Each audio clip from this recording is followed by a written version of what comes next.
Hello guys, current affairs funda में आप सभी का स्वागत है। मैं हूं आपके साथ अभिषेक शर्मा। और आज के इस वीडियो सेशन में हम 17 जनवरी तक के सभी इंपॉर्टेंट करंट अफेयर्स कवर करने वाले हैं। हमेशा की तरह आप इस वीडियो को अंत तक जरूर देखिएगा। आज भी आपको काफ़ी कुछ जानने के लिए मिलेगा। सेशन की शुरुआत हमेशा की तरह क्वेश्चन ऑफ द डे से करेंगे, जिसका आंसर आपको अभी कॉमेंट बॉक्स में करना है। पूछ रहे हैं, दमिश्क जिसे चमेली का शहर नाम से जाना जाता है, किस देश की राजधानी है? Damascus, known as the city of jasmine, is the capital of which country? Options हैं ईरान, सीरिया, अल्जीरिया या फिर स्विट्जरलैंड। जल्दी से आंसर कर दीजिए, फिर हम आगे बढ़ते हैं। और यदि आप इस वीडियो सेशन की पीडीएफ चाहते हैं तो करंट अफेयर्स फंड ऐप पर अवेलेबल है। आप ऐप को इंस्टॉल कर लीजिए, वहाँ आपको मिल जाएगी। न केवल इसी वीडियो सेशन की, बल्कि जितने भी हमारी डेली करंट अफेयर्स वीडियोस आते हैं, वीकली आते हैं, मंथली आते हैं, सभी की PDFs current affairs fund app पर अवेलेबल है। वहाँ से आप डाउनलोड कर सकते हैं। ऐप का लिंक वीडियो के डिस्क्रिप्शन में दिया गया है और फर्स्ट कमेंट में पिन कर दिया गया है। उस लिंक पर क्लिक कीजिए, ऐप को इंस्टॉल कीजिए। लॉगिन करने के बाद आप पीडीएफ प्राप्त कर पाएंगे। जल्दी से आंसर कर दीजिए, फिर हम आगे बढ़ते हैं।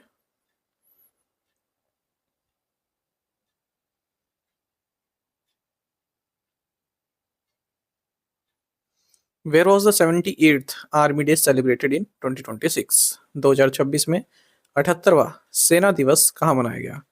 ऑप्शंस आपके सामने हैं। सही आंसर ऑप्शन ए है, जयपुर। इंडियन आर्मी ने 78वां आर्मी डे ये जयपुर राजस्थान में मनाया है 15 जनवरी 2026 को। और ये चौथी बार है जब आर्मी डे परेड दिल्ली से बाहर आयोजित की गई है, क्योंकि ऐसा डिसीजन लिया गया था कुछ साल पहले कि आर्मी डे की जो परेड है वो न्यू दिल्ली से बाहर भी आयोजित की जाएगी। और पहली बार है जब आर्मी कैंट से भी बाहर आयोजित की गई है, महल रोड, जयपुर में। साउथ वेस्टर्न कमांड ने इस परेड को होस्ट किया है। इससे पहले बेंगलुरु, लखनऊ और पुणे में भी ये परेड्स हो चुकी हैं। Where will the Bharat electricity summit 2026 take place? Bharat विद्युत शिखर सम्मेलन 2026 कहाँ आयोजित होगा? ऑप्शंस आपके सामने हैं। सही आंसर ऑप्शन ए है, Yashobhoomi, new Delhi. Bharat electricity summit 2026 ये 19 से 22 मार्च 2026 के बीच यशोभूमि, न्यू दिल्ली में आयोजित किया जाएगा। इस 4 दिन तक चलने वाली समिट का थीम है electrifying growth, empowering sustainability, connecting globally. Where was the national conference on eco restoration of the Aravalli landscape held? Aravalli भूभाग के पर्यावरण संरक्षण पर राष्ट्रीय सम्मेलन कहाँ आयोजित किया गया है? ऑप्शंस आपके सामने हैं। सही आंसर ऑप्शन सी है, New Delhi. Union minister for environment, forest and climate change Bhupender Yadav ने नई दिल्ली में national conference on eco restoration of the Aravalli landscape strengthening the Aravalli green wall को इनोग्रेट किया है। साथ ही एक रिपोर्ट भी इन्होंने रिलीज किया जिसका टाइटल रहा eco restoration of the Aravalli landscape, जिसे संकला फाउंडेशन द्वारा प्रिपेयर किया गया है। इस इनिशिएटिव के तहत 6.45 मिलियन हेक्टेयर्स जो डिग्रेडेड लैंड है अरावली रीजन में, उसको आइडेंटिफाई किया गया है और उसके ग्रीनिंग का कार्य चल रहा है। लगभग 2.7 मिलियन हेक्टेयर्स पर कार्य चल रहा है गुजरात, दिल्ली, हरियाणा, राजस्थान में जो अरावलीज हैं। The second global summit on blue food security was held in which country? Blue food security पर दूसरा वैश्विक शिखर सम्मेलन किस देश में आयोजित किया गया? राइट आंसर ऑप्शन बी है, Israel. Union minister of fisheries, animal husbandry and dairying Rajiv Ranjan Singh Israel visit किए हैं, क्योंकि यहाँ इलाट में second global summit on blue food security sea the future का आयोजन हुआ है। दोनों ही देशों ने joint ministerial declaration of intent sign किया है ताकि फिशरीज एंड एक्वाकल्चर के क्षेत्र में दोनों ही देश आपसी सहयोग कर सके। What does Swastik portal stand for? Swastik portal का क्या अर्थ है? राइट आंसर ऑप्शन सी है, scientifically validated societal traditional knowledge. CSIR national institute of science communication and policy research, इन्होंने 14 जनवरी को अपना 5वां फाउंडेशन डे सेलिब्रेट किया है। इसी मौके पर स्वास्तिक वेब पोर्टल को भी लॉन्च किया गया डॉक्टर शिव कुमार कल्याण रमन द्वारा, जो कि सीईओ हैं अनुसंधान नेशनल रिसर्च फाउंडेशन ANRF के। स्वास्तिक का मतलब है scientifically validated societal traditional knowledge. तो CSIR national institute of science communication policy research द्वारा शुरू किया गया एक नेशनल इनिशिएटिव है जिसमें इंडिया का जो साइंटिफिकली वैलिडेटेड ट्रेडिशनल नॉलेज है सोसाइटी तक पहुंचाई जाएगी इस स्वास्तिक चैनल के जरिए, इंग्लिश में भी और अदर 19 इंडियन लैंग्वेजेस में। 5 फॉरेन लैंग्वेजेस में भी। Which organization achieved an excellent rating under the MOU signed with the Ministry of New and Renewable Energy for Financial 2024-25 नवीन एवं नवीकरणीय ऊर्जा मंत्रालय के साथ वित्त वर्ष 2024-25 के लिए हस्ताक्षरित समझौता ज्ञापन के तहत किस संगठन ने उत्कृष्ट रेटिंग प्राप्त की है? ऑप्शंस आपके सामने हैं। सही आंसर ऑप्शन सी है, solar energy corporation of India limited. Solar energy corporation of India limited ने एक्सीलेंट रेटिंग हासिल की है अपने परफॉर्मेंस के लिए, जो इसने एमओयू साइन किया है ministry of new renewable energy के साथ। मतलब ministry of new renewable energy के साथ कई तरह के प्रोजेक्ट्स पर एमओयू साइन करती है ना कंपनियां, तो उसमें उसने एक्सीलेंट परफॉर्मेंस हासिल की है फाइनेंशियल ईयर 2024-25 के लिए। आपको बता दें, जो social energy corporation of India limited है, ये नवरत्न सेंट्रल पब्लिक सेक्टर एंटरप्राइज है, ministry of new renewable energy के तहत आती है। Which drone startup has signed an MOU with Bharat Electronics Limited for the supply of unmanned aerial systems? किस drone startup ने मानव रहित हवाई प्रणालियों की आपूर्ति के लिए भारत इलेक्ट्रॉनिक्स लिमिटेड के साथ समझौता ज्ञापन पर हस्ताक्षर किए हैं? राइट आंसर ऑप्शन भी है, गरुड़ एरोस्पेस। तो चेन्नई में हेडक्वार्टर है इस ड्रोन स्टार्टअप का, महेंद्र सिंह धोनी बैक्ड स्टार्टअप है ये गरुड़ एरोस्पेस। इसने MOU साइन किया है भारत इलेक्ट्रॉनिक्स लिमिटेड साथ, और दोनों ही मिलकर जो अनमैन्ड एरियल सिस्टम है, यानी कि ड्रोन सिस्टम जो इंडियन डिफेंस फोर्सेस के लिए, सेंट्रल पुलिस ऑर्गेनाइजेशन के लिए, स्पेशलाइज्ड सिक्योरिटी ग्रुप्स के लिए जो ड्रोन की सप्लाई है, तो उससे संबंधित प्रोडक्शन करेंगे। ठीक है। BEL तो एक टीम लीडर और लीड बिडर के तौर पर कार्य करेगा, वहीं Garuda aerospace technology and teaming partner के तौर पर कार्य करेंगे। कई तरह के टेंडर निकलते हैं ना मिनिस्ट्री ऑफ डिफेंस से कि आप इसकी आपूर्ति कीजिए, तो टेंडर निकलते हैं, तो BEL जो है वो बिड करेगा और गरुड़ एरोस्पेस साथ मिलकर उन्हें बनाएगा। What was the annual rate of inflation based on the All India Wholesale Price Index for December 2025? Akhil Bharatiya थोक मूल्य सूचकांक के आधार पर दिसंबर 2025 के लिए मुद्रास्फीति की वार्षिक दर क्या थी? राइट आंसर ऑप्शन भी है 0.83%। Annual rate of inflation based on all India wholesale price index 0.83% रहा है दिसंबर 2025 के लिए, अगर हम इसे दिसंबर 2024 से कंपेयर करें।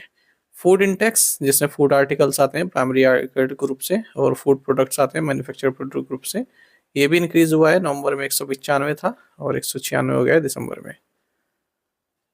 DPI-80 ने इंडेक्स नंबर्स रिलीज किए हैं होलसेल प्राइस के भारत में, मंथली बेसिस पर करता है हर महीने की 14 तारीख को, है ना, और 2 वीक का लैग रहता है डेटा में। Which organisation launch the programme Creators Corner? Creators Corner कार्यक्रम किस संगठन ने शुरू किया? राइट आंसर ऑप्शन बी है प्रसार भारती। प्रसार भारती ने क्रिएटर्स कॉर्नर लॉन्च किया है, जो कि एक डेडिकेटेड प्लेटफॉर्म है ताकि जो डिजिटल क्रिएटर्स हैं अपना कंटेंट दिखा सकें DD न्यूज़ पर भी, जैसे न्यूज़ हो गया, करंट अफेयर्स हो गया, culture, travel, cuisine, art, literature, music, dance, health, wellness, education, science and technology, inspiring stories, environment, sustainable development, entertainment, इन सभी संबंधित आप कंटेंट अपना सबमिट कर सकते हैं और DD न्यूज़ पर आपका कंटेंट आ सकता है अगर सिलेक्ट होता है तो मंडे टू फ्राइडे इवनिंग में 7 बजे। Which organization released the report titled Achieving Efficiencies in MSME Sector Through Convergence of Schemes? योजनाओं के अभिसरण के माध्यम से MSME क्षेत्र में दक्षता हासिल करना शीर्षक वाली रिपोर्ट किस संगठन ने जारी की है? राइट आंसर ऑप्शन ए है नीति आयोग। नीति आयोग ने रिपोर्ट जारी की है जिसका टाइटल है achieving efficiencies in MSME sector through convergence of schemes. तो गवर्नमेंट का जो सपोर्ट रहा है भारत के micro small and medium enterprise sector को, उसी को हाईलाइट किया गया है। रिपोर्ट लॉन्च की गई डॉक्टर अरविंद विरमानी द्वारा, जो कि नीति आयोग के मेंबर हैं, और BVR सुब्रमण्यन, जो कि चीफ एग्जीक्यूटिव ऑफिसर हैं नीति आयोग के। तो इसमें एवेल्युएट्स किए गए हैं सभी गवर्नमेंट ऑफ इंडिया की स्कीम्स, प्रोग्राम जो MSME सेक्टर के लिए लॉन्च की गई है, क्या क्या बेस्ट प्रैक्टिसेस रही हैं, सेंट्रल, स्टेट, इंटरनेशनल एक्सपीरियंस को साझा किया गया है। टू द पॉइंट क्वेश्चंस, उनके आंसर्स देखें। What is article 326 of the Indian constitution related to? तो आंसर इज एडल्ट सफरेज, यानी कि एनी सिटीजन 18 ईयर्स और older can vote. Which film won best international film at the 83rd Golden Globes? Secret Agent, Brazil. India's objective to achieve $1 trillion in merchandise exports by which year? 2030. In which year was the integrated child development scheme launched 1975। What is the name of US led 8 nation arrangement to cooperate on semiconductors, critical minerals and artificial intelligence? Answer is Pax Silica initiative. आप में से कई students ने बिल्कुल सही answer किया। इस तरह से आप पार्टिसिपेट करते रहिए। चलिए आज के असाइनमेंट क्वेश्चन देखें, क्या आंसर आपको भी करना है कमेंट बॉक्स में। अलेप्पो सिटी किस कंट्री में है? 10th arm forces veterans day कब सेलिब्रेट किया गया? और किस राज्य ने उन कफ सिरप पर बैन लगा दिया जिसमें एथिलीन ग्लाइकोल है? अच्छा, हाल ही में इसरो का कौन सा मिशन फेल हो गया जिसकी वजह से 16 सैटेलाइट्स भी लॉस्ट हो गई? इसमें EOS N1 भी था। नरेंद्र मोदी ने हाल ही में विकसित भारतीय यंग लीडर्स डायलॉग 2026 को किस जगह संबोधित किया? इन 5 क्वेश्चन के आंसर आपको कमेंट बॉक्स में देने हैं। यदि आप हमारी daily current affairs PDF, weekly PDF, monthly PDF और हर महीने के banking and economic awareness PDF चाहते हैं तो करंट अफेयर्स फंडा का वरीय मेंबरशिप प्लान आप ज्वाइन कर सकते हैं, जिसका लिंक आपको वीडियो के डिस्क्रिप्शन में या फिर फर्स्ट कमेंट में मिल जाएगा। आपको बता दें, इस वरीय मेंबरशिप प्लान के तहत जितना भी हमारा PDF कंटेंट है हम आपको 1 साल तक के लिए प्रोवाइड कराते हैं, जिसे आप डाउनलोड कर सकते हैं, प्रिंट आउट भी निकलवा सकते हैं। इसके लिए चाहे तो आप करंट अफेयर्स फंडा ऐप को यूज़ कर सकते हैं या फिर अपने लैपटॉप या सिस्टम की मदद से वेब लॉगिन भी कर सकते हैं। कोई भी आपका एग्जाम हो, banking, SSC, railway of state, PCS, जहाँ पर भी जनरल अवेयरनेस या करंट अफेयर्स पूछे जाते हैं, सभी एग्जाम्स के लिए हमारा PDF कंटेंट काफ़ी यूजफुल है। इस PDF कोर्स में आपको RBI circulars, financial awareness, digital awareness, banking awareness, general economic awareness सब कुछ प्रोवाइड करा रहे हैं, वो भी एक सारी वैरायटी के साथ। RBI सर्कुलर्स पर क्वेश्चन पूछे जाते हैं बैंकिंग एग्जाम्स में, वो कराए गए हैं आपसे MCQs के साथ। कंप्लीट RBI सर्कुलर्स आपको पढ़ाए गए हैं, वो भी काफ़ी ईजी लैंग्वेज में PDF में आपको उसकी मिल जाएगी। और कंप्लीट इंडियन बैंकिंग अवेयरनेस पढ़ाई गई है। बैंकिंग के सारे कंसेप्ट आपके क्लियर हो जाएंगे, मेंस में तो काम आएंगे ही, अगर आप इंटरव्यू के लिए क्वालिफाई होते हैं वहाँ पर भी काम आएंगे। इंडियन इकोनॉमी कंप्लीट पढ़ाई गई है। SSC, रेलवे, स्टेट पे जैसे एग्जाम्स में इंडियन इकोनॉमी जो क्वेश्चन पूछे जाते हैं वो भी आप आसानी से कर जाएंगे। इंश्योरेंस सेक्टर संबंधी डेडिकेटेड चैप्टर्स में दिए गए इंश्योरेंस के बेसिक्स भी आपके वहाँ से क्लियर हो जाएंगे। जैसे भारत में इंश्योरेंस की शुरुआत कब हुई, टाइप्स ऑफ इंश्योरेंस, और कब नेशनलाइजेशन हुआ इंश्योरेंस सेक्टर का, FDI कितना अलाउ है, GDP में कितना योगदान है, इस तरह के फैक्ट्स पूछे जाते हैं एग्जाम में। ये सब कुछ कराया गया है। तो A to Z आपको सब कुछ जो भी तैयारी के लिए चाहिए वो 1 साल की वैलिडिटी के साथ करंट अफेयर्स फंडा ऐप पर आपको मिल जाएगा। इनफ रहेगा केवल इतना कोर्स आपका। तो करंट अफेयर्स फंडा ऐप को इंस्टॉल कर लीजिए, वहाँ आपको मिल जाएगा। ऐप का लिंक वीडियो के डिस्क्रिप्शन में दिया गया है और फर्स्ट कमेंट में पिन कर दिया गया, उस लिंक पर क्लिक कीजिए, ऐप को इंस्टॉल कीजिए। लॉगिन करने के बाद आप ये कोर्स बाय कर पाएंगे। फिर भी कोई डाउट आपका रहता है तो हमारा कस्टमर केयर नंबर है 8448169188, इस पर आप कॉल कीजिए या फिर व्हाट्सएप करके भी जानकारी प्राप्त कर सकते हैं। साथ ही में टेलीग्राम पर ज्वाइन करना ना भूलें, करंट अफेयर्स फंडा नाम से हमारा टेलीग्राम चैनल है। Thank you guys.